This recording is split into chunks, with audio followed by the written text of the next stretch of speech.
my respect, Hunter. 3 opponents down.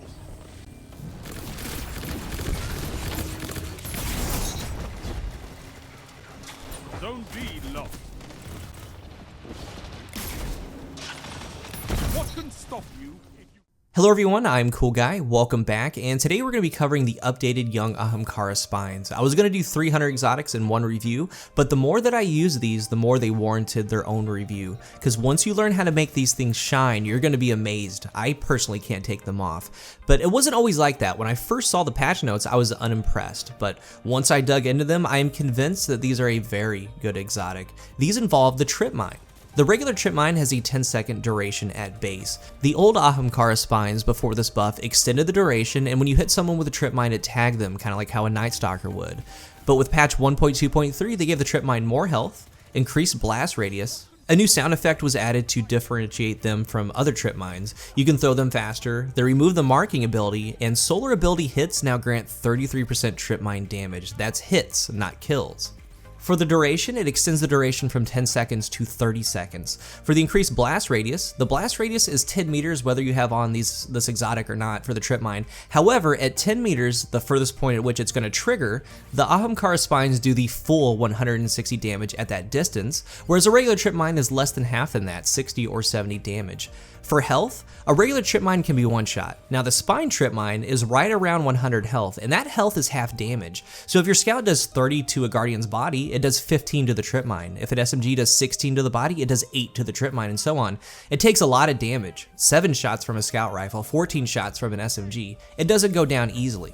And as we're going through these clips that we've already started, you might need to come back and rewatch them once you fully understand what they're doing to your neutral game. Now the first game I had them on, I actually got a wee ran out of medals. Going into that game, I told myself to use the trip mine as it should be used. It was a control game, so I threw it on zones, and when I saw someone coming around a corner, I led with it. Getting a tag is key, because you could throw the trip mine and then die, and then get tags in your death screen, and when you respawn, you missed out on that bonus trip mine energy. You need to be alive when you tag your opponents. But here's where things really get interesting. You get 33% grenade energy when you get solar ability hits. The throwing knife is a solar ability. And the bottom tree, if you get a precision finishing blow with the throwing knife, it resets. That's great, but just landing the knife itself gives a 33% boost to that next trip mine. But that gets even better. The top tree has the explosive knife. It counts as 2 ability hits. The knife itself is a hit, and then the explosion is a hit. So if you land that throwing knife anywhere on your opponent from head to toe, you get 66% grenade energy back.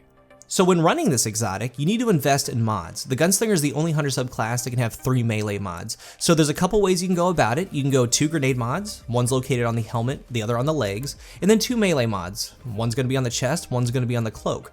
Or you can run 1 grenade mod on the helmet and then 3 melee mods located on the chest, legs, and cloak.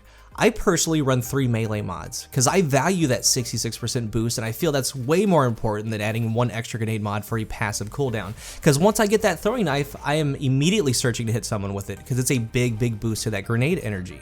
This is one of those exotics that you have to go all in for, and that's the beautiful part. Just be a gunslinger. As I started playing with them more, and then knowing what I need to do, and again, what you need to do is land hits with your trip mines and throwing knives, I 100% played to that.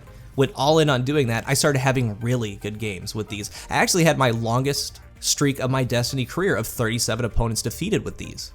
The trip mine itself has huge chunk damage of 160, and the ideal situation is A, tagging 2 players with 1 trip mine, or B, tagging a player and then finishing them off with a throwing knife. That's what I recommend that you look for, because if you place that trip mine correctly, you're going to get a tag, immediately get 33% energy back. If 2 enemies are hit by that trip mine, that's 66%.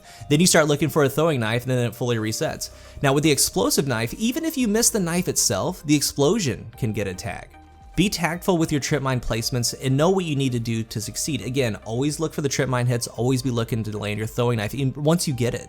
Buy into it, and these are a really strong exotic. An important note, this leans more towards 6v6 quick play. The top tree has the explosive knife and the 6-shooter. It's kind of made for 6s. You have a little bit more chaos, there's more players, less hand holding. Now if you go into 4v4 competitive, without a question, you need to make these land every single time you throw them. And you need to be there for cleanup kills when you tag your targets. The Wormhusk or Stompies have a little bit more of a competitive vibe, but I can see you throwing a trip mine on a countdown site, and then when they think that they've won the round, the trip mine stops the defuse. But You could really do that with a regular trip mine. Of course, it lasts a little bit less. These are built for chaining abilities together, and that's best going to be done with a lot of enemies. Now, as for PvE, you could get them going, I guess, in strikes and such, but the Nighthawk is so strong there. And with this exotic buff, it finally feels like the Gunslinger has made its way back. They turn into a top tier 6v6 exotic if you achieve what they ask you to do. It's 100% around your neutral game, and I wouldn't steer you guys wrong. These are very strong and have a very high ceiling. Let me know in the comment section what you guys think of the updated young Ahamkara spines. I feel that they're top tier. Like I said, I've had multiple good games. I've had 4 or 5 we ran out of medals with them. My first game, I had one with it. And honestly, it's just throwing a lot of grenades and tagging a lot of people with that explosive knife. That 66% damage is huge for this exotic. But let's talk about it in the comment section. Thank you guys for watching, and until the next one, I am CoolGuy. 3 opponents down.